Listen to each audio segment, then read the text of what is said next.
আজকে আমরা আলোচনা করব পরিচ্ছেদ 29 নিয়ে আমরা আলোচনা করব। সেটা হচ্ছে ক্রিয়া বিভক্তি নিয়ে আমরা আলোচনা করব। ক্রিয়া দুইটা অংশ থাকে, প্রথম অংশ হচ্ছে ধাতু বা ক্রিয়ামূল, আর দ্বিতীয় অংশ হচ্ছে আপনার ক্রিয়া বিভক্তি। তাহলে এখানে দেখেন, খেয়াল করে দেখেন যে প্রথম অংশ যেটা বললাম আমরা ধাতু বা ক্রিয়ামূল, এটা হচ্ছে মূল শব্দ যেটা, আর এটার সাথে যে বিভক্তি লাগে সেটাকে বলে ক্রিয়া বিভক্তি। তাহলে একটা বার্বের সাথে ক্রিয়া বিভক্তি লাগে, আর মূল যে শব্দটা যে বার্বটা সেটাকে আমরা বলবো ধাতু বা ক্রিয়ামূল বলবো। তাহলে পরীক্ষা আসতে পারে যে ক্রিয়ার কয়টা অংশ, আমরা বলবো দুইটা অংশ। পরীক্ষা আসতে পারে যে ক্রিয়ার দুইটা অংশের মধ্যে প্রথম অংশের নাম কি, আমরা বলবো ধাতু অথবা ক্রিয়ামূল। অথবা আসতে পারে যে ক্রিয়ার দুইটা অংশের দ্বিতীয় অংশের নাম কি, আমরা বলবো ক্রিয়া বিভক্তি। তো এখানে দেখেন দেওয়া আছে যে ক্রিয়ামূলের সঙ্গে যেসব লগ্নক যুক্ত হয়ে ক্রিয়ার কাল ও পক্ষ নির্দেশ করে সেগুলোকে বলে ক্রিয়া বিভক্তি। এখন বলতে পারেন যে লগ্নক আসলে কি? লগ্নক নিয়ে আমরা আরও আগেও আলোচনা করেছি অনেকবার। লগ্নক হলো আপনার কিছু শব্দ আছে যে কিছু শব্দ আছে যেগুলো অন্য একটা শব্দের সাথে যুক্ত হয়ে নতুন শব্দ তৈরি করে। মনে করেন যে একার, রস্বইকার, এরকম অন্তস্থ অ, এই সকল শব্দকে বলা হয় লগ্নক বলা হয়। লগ্নক নিয়ে আমরা অলরেডি আরও আগে অনেক আলোচনা করেছি। ওই সকল ভিডিওতে দেখেন, কোনো একটা ভিডিওতে দেখেন যে লগ্নক নিয়ে আলোচনা আছে, কোনো একটা অধ্যায়ে লগ্নক নিয়ে আলোচনা আছে, ওইটা দেখলে আপনি বুঝতে পারবেন যে লগ্নক আসলে কি। এক কথায় আমরা যদি বলি যে কোনো একটা শব্দের সাথে যদি আমরা একটা অক্ষর বা একটা বর্ণ যদি যুক্ত করি, ওইটাকে লগ্নক বলা হয়। যেমন সাফিক্স বা প্রিফিক্স যেটা, ওইটাও লগ্নক। তাহলে বলতেছে যে ক্রিয়ার মূলের সঙ্গে যেসব লগ্নক যে সকল সাফিক্স প্রিফিক্স আমরা যুক্ত করে ক্রিয়ার কাল ও পক্ষ নির্দেশ করে সেগুলোকে বলে ক্রিয়া বিভক্তি বলে। যেমন দেখেন পড়ছি, মূল শব্দ কিন্তু পরের সাথে আমরা ছি যুক্ত করছি। এই যে পর মূল শব্দ, এই পরটাকে আমরা বলতেছি যে এটা হচ্ছে মূল শব্দ, আর এটার নাম কিন্তু হচ্ছে বার্ব ধাতু, অথবা এটার নাম হচ্ছে কি ক্রিয়া মূল। আর সাথে যে ছি যুক্ত করছি, এই ছিকে বলতে হচ্ছে আপনার ক্রিয়া বিভক্তি। তো এটা বলতেছে যে ক্রিয়ার এই রূপটি কোথায় থেকে বোঝা যায় যে ক্রিয়ার কর্তা বক্তা পক্ষের, এবং এটা দিয়ে বর্তমান ঘটমান বর্তমানকালের পরাক্রিয়াকে বোঝাচ্ছে। আচ্ছা, এটা যদি আমরা বুঝতে চাই তাহলে এটা কি বোঝাচ্ছে? প্রথম কথা হচ্ছে আমরা যে বলতে চাচ্ছি যে দেখেন পড়ছি যে শব্দটা, এই পড়ছি শব্দের মধ্যে পর হচ্ছে কি আপনার ধাতু বা ক্রিয়ামূল মূল শব্দ, আর সাথে যে অক্ষর ছি লাগানো হয়েছে এটা হচ্ছে আপনার বিভক্তি। এখন এখানে কি বলতেছে? এখানে বলতেছে যে ক্রিয়া, এই যে পড়ছি, পর যুগছি, এখানে আমরা এটা থেকে আমরা কি বুঝতে পাই? এখানে বুঝতে পাই যে ক্রিয়ার কর্তা বক্তা পক্ষের মানে কি ফার্স্ট পারসন। যেমন পড়ছি মানে কি, যেমন আমি বই পড়ছি, তার মানে এটা আমি নিজে কাজ করতেছি।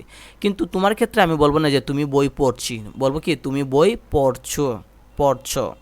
অথবা আমি তিনির ক্ষেত্রে এটা বলবো, আমি বলবো কি তিনি বই পড়ছেন। ঠিক আছে? ওইটা এখানে বলতেছি যে পড়ছি, যে ছি যুক্ত করছি, ছি দ্বারা বোঝাতেছি এখানে কর্তাকে, সাবজেক্টকে। সাবজেক্ট হচ্ছে আমি, কারণ সাবজেক্টকে বলতেছে কর্তা হচ্ছে কি বক্তা পক্ষ। বক্তা পক্ষ কোনটা সেটা আমরা আগেও আলোচনা করছি। ওইখানে আপনি দেখবেন যে first person, second person, third person নিয়ে আমরা আলোচনা করছি। ওইখানে দেখলে আপনি বুঝতে পারবেন সেটা সর্বনামে আমরা আলোচনা করেছি। অর্থাৎ ফার্স্ট পার্সনকে বলা হয় বক্তা পক্ষ, সেকেন্ড পার্সনকে বলা হয় শ্রোতা, আর থার্ড পার্সনকে বলা হয় অন্য পক্ষ, যেটা আমরা পার্সনে আমরা সর্বনামে আলোচনা করেছি।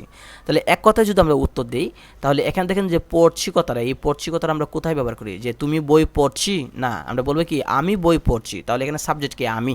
তা এটাই বলতেছি যে ক্রিয়ার যে কর্তা ক্রিয়ার যে সাবজেক্ট কর্তা, ক্রিয়ার যে কর্তা এটা হচ্ছে কি বক্তা পক্ষের, কি ফার্স্ট পার্সন। এবং এটা দ্বারা কি বোঝাতেছে যে ঘটমান বর্তমান কাল কি প্রেজেন্ট কন্টিনিউয়াস। ঠিক আছে? এটা দ্বারা প্রেজেন্ট ঘটমান বর্তমান কালের ইংরেজি কি প্রেজেন্ট কন্টিনিউয়াস বলা হয় ঘটমান বর্তমান কালের। আমরা কি সাবজেক্ট প্লাস এম ইজ আর মূল ভার্বের সাথে আইএনজি যুক্ত করলে কোনো কাজ যদি চলমান থাকে তাহলে সেটা বলা কি প্রেজেন্ট কন্টিনিউয়াস। ওইটা বলতেছি আমরা যে প্রেজেন্ট কন্টিনিউয়াসের বাংলা হচ্ছে ঘটমান বর্তমান কাল। আমি বই পড়ছি, তার কি আমি বই এখনও পড়তেছি, চলমান রয়েছে, এই কারণে বলতেছি এটা ঘটমান বর্তমান কাল। তো ঘটমান বর্তমান কাল যে কাল নিয়ে আমরা টেন্স নিয়ে আমরা অন্য একটা অধ্যায়ে আমরা আলোচনা করব, সামনে অবশ্যই আমরা পাবো। একইভাবে দেখেন যে পড়বেন, এই যে পর যুগ বেন, এটা দ্বারা আমরা কি বোঝাই? যে ক্রিয়া হচ্ছে কি শ্রোতাপক্ষ, কি ক্রিয়া হচ্ছে আপনার সেকেন্ড পারসন। কে? সেকেন্ড পারসন হচ্ছে ইউ। যেমন ইউ আপনি, ইউ তুমি, আবার ইউ কিন্তু আপনি। তাহলে আপনি বই পড়বেন, তাহলে আমরা বাংলায় কিন্তু তুমি আছে, আপনি আছে, কিন্তু ইংরেজিতে ছোটোদেরকেও ইউ বলা হয়, বড়োদেরকেও ইউ বলা হয়। তাই ইউ শব্দের বাংলা অর্থ তুমি অথবা তুই অথবা আপনি। তাহলে আমরা যদি বলি যে আপনি বই পড়বেন, তাহলে আমরা কি বোঝাতেছি? যে আপনি বই পড়বেন কি এটা দ্বারা আমরা বোঝাতেছি যে আপনি কি ইউ। তাহলে এখানে কর্তাকে, কর্তা হচ্ছে সেকেন্ড পারসন ইউ।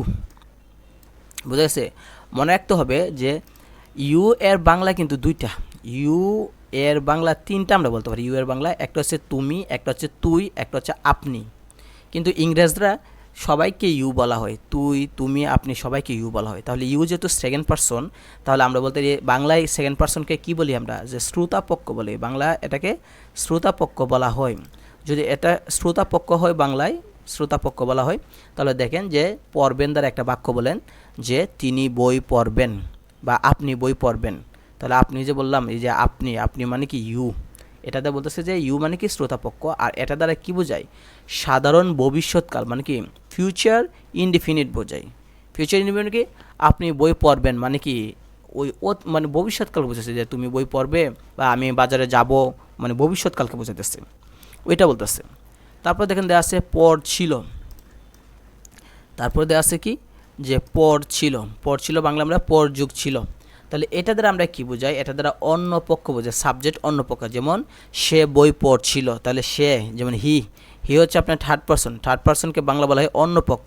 তাহলে পড়ছিল দিয়ে যদি আমরা একটা বাক্য বলি যে সে বই পড়ছিল, তাহলে এই যে সে হচ্ছে কি থার্ড পারসন, আর বাংলা বলা হয় অন্য পক্ষ। তাহলে এই পড়ছিল শব্দটা থার্ড পারসনের সাথে ব্যবহার করা হয়। আর সে বই পড়ছিল দ্বারা কি বোঝায়, অতীতকালে বোঝায়, যে সে অতীতে বই পড়ছিল। সে বই পড়ছিল মানে কি বোঝায়, যে অতীতকালে পড়ছিল। তাহলে এটা দ্বারা সাধারণ অতীতকাল বোঝায়, মানে পাস্ট ইনডিফিনিট বোঝায়। তো উপরের উদাহরণগুলো থেকে আমরা দেখা যায় যে একটা ভার্বের সাথে মূল ভার্ব ছিল কিন্তু পর। এখানে মূল ভার্ব কী ছিল, মূল ভার্ব ছিল পর ছিল। মূল শব্দ মানে ভার্বটা যে এটা ছিল কি পর, পরের সাথে একবার চি যুক্ত করছি, একবার ব্যান যুক্ত করছি, একবার ছিল যুক্ত করছি। তাহলে ওই যে মূল শব্দ পর, এই মূল শব্দকে আমরা বলতেছি যে ধাতু বা ক্রিয়ামূল। আর সাথে যে ছি, ব্যান, ছিল এগুলো যে যুক্ত করছে, এটা বলা হয় ক্রিয়া বিভক্তি বলা হয়, ক্রিয়া বিভক্তি। ওইটা এখানে আমরা আলোচনা করব। এখানে নিচে একটা চার্ট দেওয়া আছে সুন্দরভাবে, দেখেন দেওয়া আছে অধিকাংশ বাংলা ক্রিয়ার দুইটা রূপ আছে। বেশিরভাগ বাংলার কি আছে, দুইটা রূপ আছে, একটা সাধারণ রূপ আর একটা হচ্ছে প্রযোজক রূপ। এখন প্রশ্ন হলো সাধারণ রূপ কি আর প্রযোজক রূপ কি। খেয়াল করে দেখেন, কোনো কাজ যদি আমি করি তাহলে সেটা হচ্ছে সাধারণ রূপ, আর কোনো কাজ যদি আমি নিজে না করে অন্যকে দিয়ে যদি কোনো একটা কাজ করায় সেটা বলে প্রযোজক রূপ। এই প্রযোজক রূপ সম্পর্কে যদি আরও বিস্তারিত জানতে চান তাহলে একটা অধ্যায় আছে দেখেন, ক্রিয়া নিয়া, পরিচ্ছেদ একটা আছে দেখেন ক্রিয়া নিয়া, ওইটা ভিডিওটা দেখেন, তাহলে আপনার প্রযোজক ক্রিয়া কাকে বলে সে সম্পর্কে আইডিয়া হয়ে যাবে। অর্থাৎ 3-4 ভিডিও আগে যদি দেখেন বা 4-5 ভিডিও আগে দেখবেন যে একটা অধ্যায় বা পরিচ্ছেদ নিয়ে আমরা আলোচনা করছি ক্রিয়া, ওইখানে সুন্দর করে আলোচনা করা হয়েছে যে প্রযোজক ক্রিয়া কাকে বলে। অর্থাৎ কোনো কাজ নিজে না করে যদি অন্যকে দিয়ে করানো হয়, যেমন রাখাল গরুকে ঘাস খাওয়াচ্ছে, তাহলে ঘাসকে রাখাল খাইতেছে না, গরু খাইতেছে। তাহলে এখানে সাবজেক্ট কিন্তু রাখাল, কিন্তু কাজটা সে করতেছে না। শিক্ষক ছাত্রদের পড়াচ্ছেন, তাহলে সাবজেক্ট কিন্তু শিক্ষক, কিন্তু পড়তেছে কেনা ছাত্র, তাহলে নিজে কাজটা না করে অন্য একজনকে দিয়ে করাইতেছি। ওইটা আমরা ক্রিয়া অধ্যায়ে আলোচনা করছি, ওইখানে আপনি বিস্তারিত আলোচনা পাবেন। তাহলে আমরা নর্মালি বলতে পারি যে একটা ক্রিয়ার দুইটা রূপ আছে। তাহলে আমরা বলতে পারি, পরীক্ষা আসতে পারি যে বাংলা ভাষায় এই বাংলা ক্রিয়ার কয়টা রূপ আছে, তাহলে আমরা বলবো দুইটা, একটা হচ্ছে সাধারণ রূপ আর একটা হচ্ছে প্রযোজক রূপ। সাধারণ মানে কি নর্মাল কাজ, মানে সাবজেক্ট যদি নিজে কাজ করে তাহলে সাধারণ রূপ, আর সাবজেক্ট নিজে না করে অন্যকে দিয়ে করাইলে প্রযোজক রূপ। দেখেন উভয় রূপের সঙ্গে যুক্ত ক্রিয়া বিভক্তি রূপ আলাদা। অর্থাৎ সাধারণ রূপের সাথে এক ধরনের ক্রিয়া বিভক্তি লাগে, ওই যে বিভক্তি মানে কোনটা, ওই যে চি, ব্যান, ছিল এগুলো লাগে, আর প্রযোজকের সাথে আলাদা লাগে। তাই এখানে দুইটাই দেখানো হলো। নিচে সারণীতে ক্রিয়ামূল কর, এই করের সাথে ক্রিয়া বিভক্তি দিয়ে আমাদেরকে বোঝাচ্ছে। অর্থাৎ সকল শব্দ এখানে আনে নাই, শুধু কর দিয়ে আমাদেরকে বোঝাচ্ছে। তো আমরা যদি খেয়াল করে দেখি, দেখেন মূল শব্দ ছিল কর, আর বলে দিচ্ছে যে কর দিয়ে আমরা নিচে ব্যাখ্যা করতেছি। এদিকে দেখেন কাল দিছে, কাল বা পক্ষ, এদিক দিয়ে পক্ষ দিছে, এদিক দিয়ে কাল। কাল মানে কি সময়, ওই যে present indefinite, present continuous, past indefinite, past continuous, past perfect, এদিকে দেওয়া আছে। আর ওইদিকে যে দেওয়া দিচ্ছে আপনার পার্সন দেওয়া আছে, first person, second person, third person. যেমন আই হচ্ছে ফার্স্ট পার্সন, তুমি হচ্ছে সেকেন্ড পার্সন, তুইও কিন্তু সেকেন্ড পার্সন, সে হচ্ছে আপনার থার্ড পার্সন, তিনি হচ্ছে কি থার্ড পার্সন। তো খেয়াল করে দেখেন, এখানে আমরা যদি খেয়াল করে দেখি এই জায়গায় কীভাবে দেওয়া আছে। যেমন মূল শব্দ ছিল কিন্তু কর, কর থেকে আমরা আছি, যেমন করি, মূল শব্দ কর, করের সাথে রস্যইকা যুক্ত করে বলছি করি। তাহলে আমি যদি বলি আমি কাজটি করি, তাহলে এটা দেখেন আমি সাথে করি যুক্ত করছি, ঠিক আছে। আমি কাজটি করে দ্বারা কী বোঝায়, সাধারণ বর্তমান কাল। একইভাবে আমরা বলতে পারি যে মানে সেকেন্ড পার্সন, মূল শব্দ ছিল করি, করির সাথে উ যুক্ত করে বানাইছি করু। তাহলে এই করুটা কার সাথে ব্যবহার করা হয়, তুমির সাথে, যেমন তুমি কাজটা করু। আর ইস যুক্ত করছি কার সাথে, দেখেন তুই এর সাথে মূল শব্দ কর, এই করের সাথে আমরা ইস যুক্ত করে বানাইছি করিস, তাহলে আমরা বলবো তুই কাজটা করিস। এ যুক্ত করছি, মূল শব্দ ছিল কর, এই করের সাথে আমরা এ লাগাই করে বানাইছি, তাহলে সে কাজটা করে। মূল শব্দ কর, করের সাথে আমরা এন যুক্ত করছি, যুক্ত করে আমরা বানাইছি করেন, তাহলে আমরা বলবো যে আপনি কাজটা করেন বা তিনি কাজটা করেন। ভালোভাবে খেয়াল করেন, এখানে এই জিনিসটা বুঝলে এখানে সবগুলো চার্ট একসাথে হয়ে যাবে। বিষয়টা কি, মানে আমরা বলতেছি যে বাংলা বাক্যে ক্রিয়া পার্সন ভেদে ভিন্ন হয় এবং সময় ভেদে মানে টেন্স ভেদে ভিন্ন হয়। যেমন আমি যদি বলি আমি কাজটা করি, তাহলে তোমার ক্ষেত্রে বলবো না যে তুমি কাজটি করি, আমরা বলবো কি তুমি কাজটা করো। আর সে ক্ষেত্রে বলবো না যে সে কাজটা করি, বলবো না, বলবো কি সে কাজটা করে। তাহলে বোঝা গেল যে যদি আমরা যদি সাবজেক্ট যদি আমি হই মানে ফার্স্ট পারসন আই হই, তাহলে বার্বের সাথে একরকম হয়। ইউ যদি হয় মানে তুমি যদি হয়, তাহলে বার্বের সাথে একরকম হয়। আর থার্ড পারসন যদি হি সি এইগুলো হয়, তাহলে বার্বের সাথে একরকম হয়। যেমন দেখেন, আমি মূল একটা বার্ব হচ্ছে কর, কর থেকে আমরা বানাইছি কি যে আমির সাথে লাগাইলাম কি যে আমি কাজটা করি, তাহলে করের সাথে রস্যইকা যুক্ত করছি, কিন্তু তুমি কাজটি করি বলি না, তুমি কাজটি করু বলো, তাহলে করের সাথে কি লাগাইছি ও লাগাইছি। একইভাবে যে তুই কাজটা করিস, আমরা বলবো না যে তুই কাজটা করি, তুই কাজটা করিস, তাহলে কি তুই এর সাথে ইস লাগানো হয়েছে। একইভাবে সে কাজটা করি বলবো না, সে কাজটা করে, তাহলে মূল শব্দ ছিল কর, এর সাথে আমরা কি লাগাইছি এ বিভক্তি লাগাইছি। তিনি কাজটা করেন, তাহলে এই করের সাথে কি লাগাইছি এন লাগাইছি ওইটা। তাহলে বলতেছে যে মানে পার্সন বেদে মানে ব্যক্তি বেদে বার্বকে আমরা একবার বলি করি, একবার বলি করু, একবার বলি করিস, একবার বলি করে, একবার বলি কি করেন। এই যে চেঞ্জ হইতেছে ওইটাই কি বলতেছে যে ক্রিয়া বিভক্তি। আবার টেন্স ভেদও ভিন্ন হয়। যেমন দেখেন, প্রেজেন্ট ইনডিফিনিটে বলতেছি যে আমি কাজটা করি, কিন্তু প্রেজেন্ট কন্টিনিউয়াসটা কি বলতেছি আমি কাজটা করছি, ঠিক না? অর্থাৎ প্রেজেন্ট ইনডিফিনিটে বলতেছি কি যে বর্তমানকালে সাধারণ বর্তমানকাল মানে কি প্রেজেন্ট ইনডিফিনিট টেন্স, ঘটমান বর্তমানকাল হচ্ছে প্রেজেন্ট কন্টিনিউয়াস, পুরাগঠিত বর্তমান বোঝায় কি প্রেজেন্ট পারফেক্ট, আর পারফেক্ট কন্টিনিউয়াস নাই। এর বদলে আছে একটি মানে অনুজ্ঞা দেওয়া আছে, বর্তমান অনুজ্ঞা।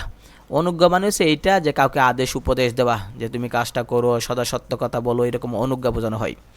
তাহলে খেয়াল করে দেখেন, প্রথমে আমরা বলছি যে সাবজেক্ট অনুসারে ভার্ব চেঞ্জ হইতেছে, করি, করু, করিস হইতেছে। আবার টেন্স অনুসারেও সাবজেক্ট আমি ব্যবহার করতেছি, কিন্তু টেন্স যদি সাধারণ বর্তমান হয় মানে প্রেজেন্ট ইনডিফিনিট হয়, তাহলে বলতেছে আমি কাজটা করি। আর গঠমান হলে আমরা বলতেছি কি আমি কাজটা করছি। পুরা গঠিত মানে কি প্রেজেন্ট পারফেক্ট যদি হয়, তাহলে বলতেছে কি আমি কাজটা করেছি। একইভাবে অতীতের হলে দেখেন অনুজ্ঞার কিন্তু ইও নাই, অনুজ্ঞার মানে এখানে দেশে কি অনুজ্ঞার কিন্তু মানে পাস্ট পারসন আমির ক্ষেত্রে অনুজ্ঞা হয় না। এটা আমরা অনুজ্ঞা অধ্যায়ে আমরা আলোচনা করব। সাধারণ অতীত মানে কি ফার্স্ট ইনডিফিনিট, ফার্স্ট ইনডিফিনিটের ক্ষেত্রে বলবো কি আমি কাজটা করলাম। গঠমানের ক্ষেত্রে কি বলবো আমি কাজটা করেছিলাম। পরাগঠিত মানে কি আমি কাজটা করেছিলাম, বা এরকম। নিত্য অতীত মানে এটা কি নিত্য অতীত কি সেটা আমরা টেন্সে আলোচনা করব। কোনো সহজ কথা যদি আমরা বলি যে নিত্য অতীত কাকে বলে, তাহলে এক কথায় উত্তর দেব যে অতীতকালে কোনো যদি অভ্যাস থাকে, অতীতকালে কোনো একটা কাজ যদি আপনার অভ্যাস থাকে সেটাকে বলে নিত্য অতীত। মনে করেন যে আমি রোজ সকালে হাঁটতাম, তাহলে এটা আমার অতীতকালে একটা অভ্যাস ছিল। বা আমি প্রতিদিন বাজারে যাইতাম, তাহলে এটা আমার একটা অভ্যাস। বা আমি প্রতিদিন 6টায় ঘুম থেকে উঠতাম অতীতকালে, এটা আমার অভ্যাস। ওইটাকে বলা হয় নিত্য অতীত। যে অতীতকালে কোনো একটা অভ্যাস যদি থাকে সেটাকে নিত্য অতীত বলা হয়। তাহলে এই যে দেখেন যে করতাম, আমি কাজটা করতাম। তাহলে দেখেন আবার এখানে আছে সাধারণ ভবিষ্যৎ দেওয়া আছে, আমি কাজটা করব।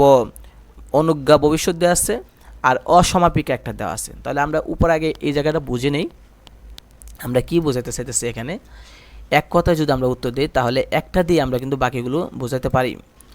একটা দিয়ে মানে কি ভালোভাবে খেয়াল করে দেখেন যে আমরা এখানে বলতেছি যে টেন্স, ইংরাজি টেন্সে দেখেন যেমন I eat rice, you eat rice, we eat rice, এই যে মূল শব্দ ইট সবার সাথে কিন্তু ইটই থাকতেছে। যেমন I eat rice, you eat rice, আবার হি ব্যবহার করলে হি ইটস রাইস। ওই এরকমভাবে এখানে বাংলাও বলতেছে কি যে সাবজেক্ট ভেদে বাংলায় কাজ চেঞ্জ হয়। মানে মূল একটা শব্দ নিলাম করি, এটা দা বোঝাচ্ছে।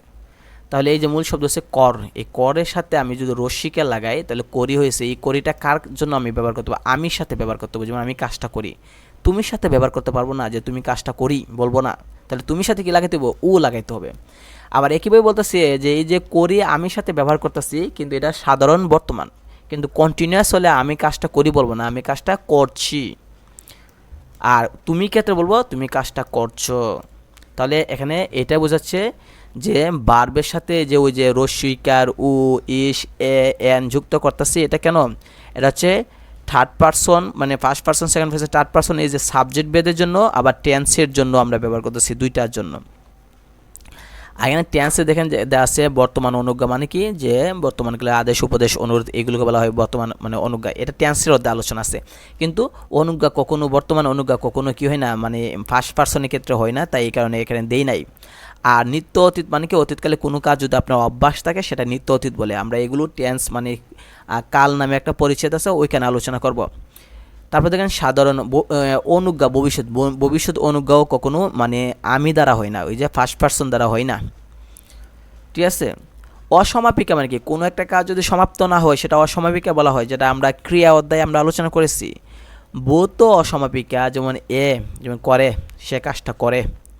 ভাবী অসমাপিকার ক্ষেত্রে তে লাগানো হয়, যেমন সে কাজটা করতে, হ্যাঁ সে কাজটা করতে থাকবে, সে কাজটা করতে বা তিনি কাজটা করতে থাকবেন, এরকম। শর্ত সাপেক্ষ হচ্ছে করলে, যে শর্ত যে তুমি কাজটা করলে পুরস্কার পাবে, তুমি কাজটা করলে বাহিরে যাব, শর্ত দেওয়া দিচ্ছে কি যে তুমি যদি কাজটা করো তাহলে শর্ত কি আমি তোমাকে 100 টাকা দেবো, এরকম কি শর্ত।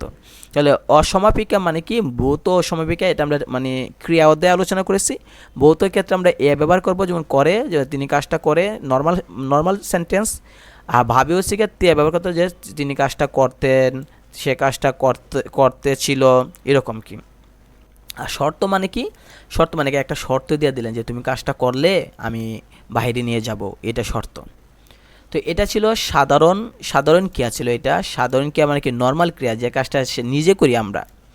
আর এখন আমরা আলোচনা করব প্রযোজক ক্রিয়া। প্রযোজক ক্রিয়া কাকে বলে, যে ক্রিয়া নিজে কাজটা না করে আরেকজনকে দিয়ে আমি কাজটা করাইছি সেটা। এই ক্ষেত্রে সেম একই, আমি তুমি তুই এর ক্ষেত্রে ভিন্ন হয়, আর টেন্সের ক্ষেত্রেও ভিন্ন হয়। আপনি যদি খেয়াল করে দেখেন যে দেশে যে মূল শব্দ ছিল কর, কিন্তু ছিল, ঠিক আছে, মূল শব্দ ছিল কি কর, ওই আমরা কর দিয়ে কিন্তু সব কিছু আলোচনা করতেছি, মূল শব্দ কর। তাহলে করের সাথে আমরা আই লাগাইছি, আই লাগানো হচ্ছে করাই, তাহলে আমি বলতে পারি যে আমি কাজটা তাকে দিয়ে করাই। অথবা আমি বলতে পারি যে তুমি কাজটা তাকে দিয়ে করাও, তুই কাজটা কাউকে দিয়ে করাইস, সে কাজটা কাউকে দিয়ে করায়, আপনি এই কাজটা কাউকে দিয়ে করান। তাহলে এই যে দেখেন প্রযোজক ক্রিয়া আমাকে নিজে না করে আরেকজনকে দিয়ে যদি করাই, তাহলে আমির সাথে লাগাইতেছে আই, তুমির সাথে আও, তুই সাথে আস, সে সাথে আই, আপনি বা তিনির সাথে আন ব্যবহার করছি, ঠিক আছে। মূল শব্দ ছিল ভার্ব কর, এটার সাথে আমরা এইগুলো যে বিভক্তি লাগানো হইতেছে সেটাই বোঝানো হইতেছে। আবার টেন্স ভেদে ভিন্ন হতে পারে, যেমন দেখেন প্রেজেন্ট ইনডিফিনিট হলে বলতেছে যে আমি কাজটা তাকে দিয়ে করাই। আর গঠমান বর্তমান মানে কি কন্টিনিউয়াস যদি হয় তাহলে আমি বলবো আমি এই কাজটা তাকে দিয়ে করাচ্ছি, মানে চলমান আছে, কন্টিনিউয়াস টেন্স, আমি তাকে দিয়ে কাজটা করাচ্ছি।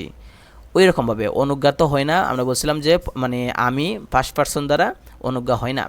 একেবারে দেখেন মানে আলাম মানে তাকে দিয়ে কাজটা করালাম, তাই আমি বলতে পারি যে তুমি তাকে দিয়ে কাজটা, মানে আমি তাকে দিয়ে কাজটা করালাম, তাহলে করের সাথে আলাম যুক্ত করছি, বুঝা গেছে। এগুলো কি প্রযোজক ক্রিয়া, প্রযোজক মানে কি নিজে কাজটা না করে আরেকজনকে দিয়ে করাইছি। তাহলে এই যে করের সাথে আই লাগাইতেছি আমি ক্ষেত্রে, ঘটমান বর্তমান হলে মানে কন্টিনিউয়াস হলে আমি আচ্ছি লাগাইতেছি যে করাচ্ছি, এরকম পরাগঠিত মানে প্রেজেন্ট পারফেক্ট হলে ইয়েছি করিয়েছি, তাকে দিয়ে এই কাজটা করিয়েছি, এরকম বোঝাচ্ছি।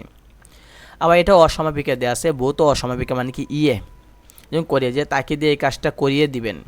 ভাবি অসমাপিকা দেওয়া আছে মানে আতে করাতে, তুমি এই কাজটা তাকে দিয়ে করাতে থাকবে। শর্ত দেওয়া আছে, শর্ত মানে কি তুমি এই কাজটা করলে আমি একটা শর্ত দিয়ে দেব, যেমন তুমি তাকে দিয়ে কাজটা করালে আমি 100 টাকা দেবো। তাহলে ওই যে তাকে দিয়ে কাজটা করালে মানে কি নিজে কাজটা না করে অন্যজনকে শর্ত দিছি যে তাকে দিয়ে কাজটা করালে আমি তোমাকে ছুটি দিব, এরকম শর্ত দেওয়া আছে। তো এটাই হলো আলোচনা এই অধ্যায়ে। পরবর্তীতে আমরা আলোচনা করব পরিচ্ছেদ 30 ওই ক্রিয়ার কাল, ওই যে কাল, যেটা এখানে যতগুলো কাল নিয়ে আলোচনা করেছি, প্রেজেন্ট মানে সাধারণ অতীত, গঠমান অতীত, পরাগঠিত, এখানে আমরা ওই কাল নিয়ে আমরা এখানে আলোচনা করব পরিচ্ছেদ 30-এ।